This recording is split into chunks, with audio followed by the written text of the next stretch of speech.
Healthy Meerut, नए clever और नए अंदाज में जाने माने चिकित्सकों के साथ। पिछले करीब 17 वर्षों से मेरठ में मैं कार्यरत हूँ और पिछले 12 साल से हम लगातार transplant programme, kidney transplant programme Meerut में सफलतापूर्वक चला रहे हैं। के साथ ऐसे मेडिकल एक्सपर्ट जो आपको देंगे हेल्दी रहने के हर वो टिप्स जिससे आपकी लाइफ हो जाए हेल्दी। हेल्दी मेरठ। नमस्कार, मैं हूं अमीषा पटेल। स्वागत है आपका हेल्दी मेरठ में। तो आज हम आपको लेके आए हैं वेस्टर्न यूपी, उत्तरांचल और एनसीआर के kidney specialist nephrologist doctor Sandeep Garg के पास। नमस्कार डॉक्टर साहब। तो हम आपको बता दें पहले ही कि डॉक्टर साहब 2005 में मेरठ आए थे। 2010 में पहला जो सफल किडनी ट्रांसप्लांट था वो हमारे डॉक्टर साहब ने किया था। हम आपको ये भी बता दें कि हमारे डॉक्टर साहब को मीडिया द्वारा ही गुर्दे के भगवान की उपाधि दी गई थी। नमस्कार। स्वागत है सर आपका हमारे शो हेल्दी मेरठ में।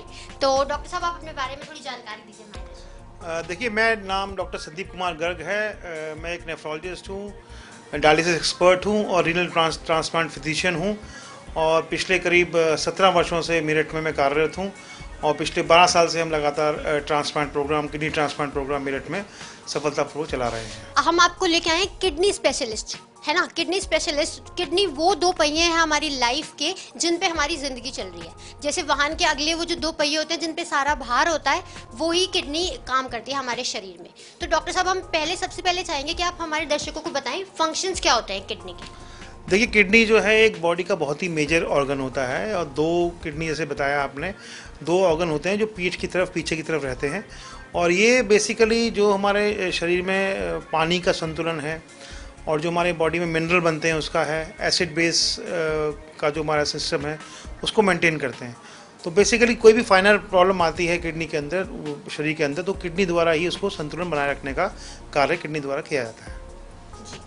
तो डॉक्टर साहब मेरा पहला सवाल तो आपसे ये रहेगा कि किडनी खराब होने के क्या मुख्य कारण है, किस वजह से किडनी खराब हो जाती है?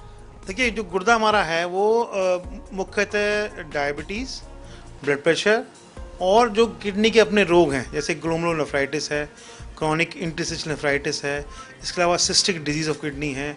तो किडनी की कुछ अपनी बीमारियां, इसके अलावा डायबिटीज़ और ब्लड प्रेशर, ये तीन मुख्य कारण हैं जिसकी वजह से गुर्दे खराब होते हैं। परंतु हमारे जो बेल्ट है वेस्टर्न यूपी की, इसमें पथरी रोग भी बहुत इंपॉर्टेंट है, गुर्दे की पथरी। क्योंकि हमारे यहाँ क्या है कि जो लोग इंडिजिनस मेडिसिन पर ज़्यादा ध्यान देते हैं, जो हमारे पथरी के जो डॉक्टर्स हैं उनका इलाज कराते हैं जो कि नॉन क्वालिफाइड डॉक्टर्स हैं, तो उसकी वजह से पथरी भी एक इंपॉर्टेंट फैक्टर है जिसकी वजह से गुर्दा जो हमारा मरीज़ का ख़राब हो जाता है।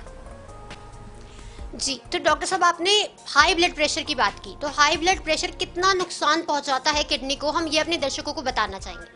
देखिए, हाई ब्लड प्रेशर दो तरह का होता है। एक तो प्राइमरी हाइपरटेंशन जो कि आम देखा जाता है लोगों में, और एक सेकेंडरी हाइपरटेंशन जो किडनी की डिजीज़ के अलावा कुछ बीमारियां और होती हैं जिनकी वजह से होता है। अब जो प्राइमरी ब्लड प्रेशर है उसमें अगर आप ब्लड प्रेशर लगातार कंट्रोल नहीं करेंगे 10-15-20 साल तक, तब किडनी धीरे धीरे खराब होना शुरू हो जाती है। परंतु जो सेकेंडरी ब्लड प्रेशर है उसके अंदर किडनी के रोग द्वारा ही ब्लड प्रेशर होता है और उसमें भी किडनी धीरे धीरे करके ख़राब हो जाती हैं।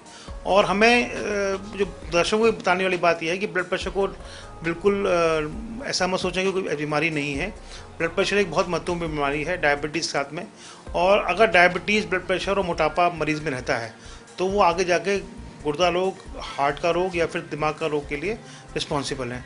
तो हाइपरटेंशन कभी भी हमको उसको नगण्य नहीं करना चाहिए और उसको ध्यान रखते हुए इलाज करना चाहिए। और खासकर कुछ दवाइयाँ, स्पेसिफिक दवाइयाँ हैं जिनको हमें इस्तेमाल करना चाहिए।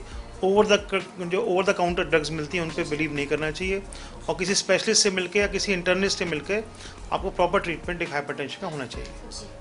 तो जैसा कि डॉक्टर साहब ने बताया कि आपको स्पेसिफिक दवाई लेनी चाहिए, कोई कुछ भी दवाई नहीं आपको लेनी है, पहले आपको जांच करानी है, आपको वो दवाई लेनी है। तो चलिए अब दवाई की बात आई है डॉक्टर साहब। तो दवाई, हम पेन किलर्स होती हैं, एंटीबायोटिक्स होते हैं, हम वो ले लेते हैं। तो हम ये जानेंगे कि वो किडनी पर क्या असर करती है सर हमारे। देखिए, यहाँ तक एंटीबायोटिक का सवाल है। कुछ एंटीबायोटिक्स हैं, अमीकासिन है, वैंकोमाइसिन है, कोलेस्टिन है। इस तरह की एंटीबायोटिक तो गुर्दे को अब खुद ही ख़राब कर सकती हैं अगर लंबे समय तक हम लेते हैं तो। इसके अलावा कुछ दवाइयाँ ऐसी हैं जैसे कि आपका रेबिप्रिजोल है, रेबियम DSR जो हम पेट में गैस बनने के लिए लेते हैं, ये कभी कभी क्रॉनिक इंटेस्टाइनल नेफ्राइटिस किडनी की अंदर करती हैं और किडनी लगातार लंबे समय तक लेने से जो आपका किडनीज़ हैं वो कमज़ोर हो जाती हैं। इसके अलावा कुछ एंटीबायोटिक्स हैं जैसे कि ऑगमेंटिन है, मोक्सीक्लेव है, ये भी किडनी को नुकसान कर सकती हैं। तो कहने का मतलब ये है, कोई भी दवाई जो ओवर द काउंटर हम लेके इस्तेमाल करते हैं उसको ना इस्तेमाल करें, और जितनी भी दवाइयाँ हम इस्तेमाल करते हैं उनको डॉक्टर से प्रिस्क्राइब करके ही यूज़ लें और एक प्रिस्क्राइब लिमिट तक लें। अनलिमिटेड दवाइयों का सेवन ना करें। खासकर जो पेन किलर्स जो हम लेते हैं, हमारी जो माताएं बहनें हैं जो लंबे समय तक पेन किलर वोवलान DSR है या फिर ब्रूफेन है या फिर इस तरह की दवाइयाँ हैं, उनको ना लें, क्योंकि ये दवाइयाँ हैं नुकसान करती हैं लंबे समय तक लेने पर। और अगर हम लंबे समय तक इन दवाइयों को लेते हैं तो ये धीरे धीरे गुर्दों को नष्ट कर सकती है।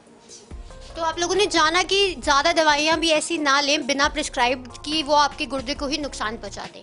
तो चलिए डॉक्टर साहब, आप हमें ये बताइए कि जो एक कॉमन मैन है जैसे मैं हूँ, अगर मुझे अपनी किडनी टेस्ट कराने की मतलब मुझे किडनी की प्रॉब्लम है या नहीं, तो ऐसा क्या टेस्ट है जिससे मैं अपनी किडनी के बारे में जान सकती हूँ? देखिए, पहले तो हम जानना जरूरी है कि किडनी के क्या क्या लक्षण होते हैं। किसी को व्यक्ति को गुर्दा रोग अगर होता है तो उसके पैरों में सूजन आना, इसके अलावा उसको ब्लड प्रेशर रहना, थकान रहना, खून का ना बनना और हर समय चिड़चिड़ापन रहना, और इस तरह के जो लक्षण हैं जो कि अनएक्सप्लेन है बाकी बीमारियों से, उस व्यक्ति को किडनी रोग हो सकता है। खासकर जो व्यक्ति किडनी डायबिटीज़, ब्लड प्रेशर और पथरी रोग से पीड़ित है तो उनको लगातार समय समय पर 6 महीने पे, साल भर पे किडनी की जांचें अपनी कराते रहनी चाहिए, क्योंकि किडनी जो है इन मर्ज़ों में ज़्यादा इफेक्ट होती है। तो इसलिए हम किडनी फंक्शन टेस्ट करा सकते हैं, एक अल्ट्रासाउंड करा सकते हैं किडनी के लिए। अगर ब्लड प्रेशर रहता है तो ECG करा सकते हैं देखने के लिए कि हमें किडनी इन्वॉल्व तो नहीं हो रही है। अगर किडनी हमारी इन्वॉल्व हो रही है तो हमें उस तरह से उसका इलाज करना पड़ेगा। तो डॉक्टर साहब, डायबिटीज़ जो आजकल एक बीमारी है जो बहुत ज़्यादा लोगों में है, तो हम जानना चाहेंगे कि डायबिटीज़ किडनी फेलियर में कहाँ तक रिस्पॉन्सिबल है, तो बताइए। देखिए, डायबिटीज़ कहाँ तो सवाल है। डायबिटीज़ एक बहुत इंपॉर्टेंट डिजीज़ है और हमारे शरीर के जितने भी अंग हैं, मुख्य मुख्य अंग हैं, दिमाग है, दिल है, गुर्दे हैं, इन सबको अफेक्ट करती है मेनली। और डायबिटीज़ में सबसे गंदी बात जो वो हमारे आम जनता में है कि हर चौथा व्यक्ति जो है हमारे देश में, जो अडल्ट में, वो ग्रसित होता है डायबिटीज़ से। और जो डायबिटीज़ है उसके बारे में हम ध्यान रखते नहीं हैं और डायबिटीज़ के हम इलाज पूर्ण रूप से नहीं करते हैं। आजकल कुछ दवाइयाँ आ गई हैं जो डायबिटीज़ के लिए स्पेसिफिक ड्रग्स हैं, और ख़ासकर वो दवाइयाँ ऐसी दवाइयाँ हैं जो कि हमारे शरीर में गुर्दा रोग या कोई भी रोग होने को बचाव करती हैं।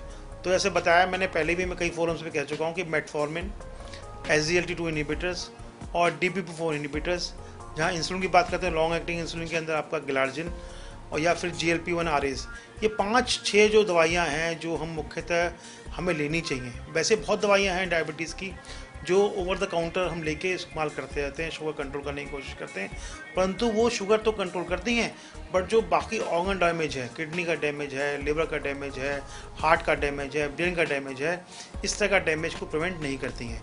तो प्रोग्रेशन ऑफ डिजीज़ को रोकने के लिए बहुत ज़रूरी है कि हम metformin, SGLT2 inhibitors, DPP4 inhibitors, glargine और GLP-1 RAs, इन दवाइयों का सेवन करें ताकि हमारी जो किडनी है लंबे समय तक स्वस्थ रहे और हमें डायबिटीज़ की वजह से ज़्यादा नुकसान ना उठाना पड़े।